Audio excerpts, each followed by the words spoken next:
ബേപ്പൂർ സുൽത്താൻ എന്നറിയപ്പെടുന്ന ജനകീയ സാഹിത്യകാരനാണ് വൈക്കം മുഹമ്മദ് ബഷീർ. 5ാം ക്ലാസ്സിൽ പഠിക്കുന്ന സമയത്ത് ഗാന്ധിജിയെ കാണുവാൻ കാൽനടയായി എറണാകുളത്ത് ചെന്നു. 1930 ഉപ്പു സത്യാഗ്രഹത്തിൽ പങ്കെടുത്ത് ബഷീർ ജയിലിലായി. പിന്നീട് ഇന്ത്യയൊട്ടാകെ അലഞ്ഞു നടന്ന ബഷീർ ഈ കാലയളവിൽ കെട്ടാത്ത വേഷങ്ങളില്ല. ജീവിതാനുഭവങ്ങളുടെ ഒരു കടൽ തന്നെ ബഷീറിന്റെ ജീവിതത്തിലുണ്ടായിരുന്നു. വളരെ കുറച്ചു മാത്രം എഴുതിയിട്ടുള്ള ബഷീർ മലയാള സാഹിത്യത്തിൽ ഒരു ബഷീറിയൻ സാഹിത്യം തന്നെ സൃഷ്ടിച്ചു. ഏറെ ലളിതവും ശൈലികളും നിറഞ്ഞ ബഷീറിന്റെ നോവലുകൾ മലയാള സാഹിത്യത്തിന് വേറിട്ട അനുഭവമായി. നോക്കിക്കേ, ആ 2 പുഴകളും ഒഴുകണത്. അവിടെ ചേരുമ്പോ വലിയ പുഴയായില്ലേ ഉമ്മണി, വലിയ പുഴ.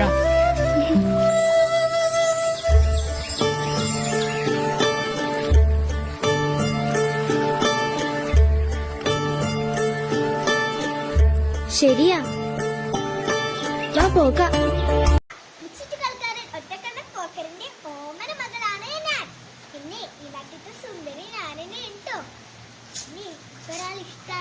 മുത്തപ്പ, മണ്ടമുത്തപ്പ. എന്റെ വാപ്പ അങ്ങനെ വിളിക്കുമല്ലോ, ഓനൊരു മണ്ടനൊന്നല്ലോ. പിന്നെ മുത്തപ്പാക്ക് നമ്മളൊരു വഴി പറഞ്ഞിട്ടാണ് മുത്തപ്പന്റെ വാപ്പാനെ മുച്ചിട്ട് കളിയിൽ തോൽപ്പിച്ചത്. ആരാണ് അവിടെ ചൂളമടിക്കുന്നത്? ഞാനാ. പേരെന്താ? ബഷീർ. എളിയ തോതിൽ ഒരു എഴുത്തുകാരനാ. 2.5 കൊല്ലം തടവ്. ഞാനിവിടെ തനിച്ചാ, കൂട്ടുകാരെല്ലാം പോയി. പേര് പറഞ്ഞില്ലല്ലോ. നാരായണി. സുന്ദരമായ പേര്. അറിയാമോ ഒരു രഹസ്യം? 3 ആലോചന എനിക്ക് വന്നത്, പക്ഷെ അതെല്ലാം തകർന്നു പോയി.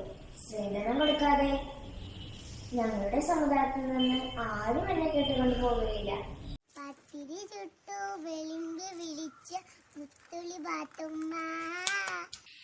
പിന്നെ എനിക്കൊരു പൂതി, സാധിച്ചു തരുമോ? എനിക്കൊരു പൂമ്പഴം തിന്നാനൊരു പൂതി. എന്റെ പൊന്നെ, ഒരു ഗുളിയൊന്നും വേണ്ട, വെറും 2 പൂമ്പഴം മാത്രം മതി. മറക്കുവോ? ദേ അവിടെ എവിടെയും കറങ്ങി നടക്കാണ്ട് രക്കം അങ്ങോട്ട് പോന്നോളി. ഞാൻ അവിടെ ഒറ്റക്കാന്നുള്ള കാര്യം മറക്കണ്ട. ഞാൻ രാമനായരാ, ബഷീറിനോടുള്ള മലയാളത്തറവാട്ടിലുണ്ടു നല്ലൊരു സുൽത്താൻ. കഥകൾ കൊണ്ടൊരു കോട്ട കെട്ടി ഖൽബിലേറിയ സുൽത്താൻ. ജീവിതത്തിൻ ചോര ചിന്തിയ കഥകളോതിയ സുൽത്താൻ. കഥകൾ കൊണ്ടൊരു കോട്ട കെട്ടി ഖൽബിലേറിയ സുൽത്താൻ.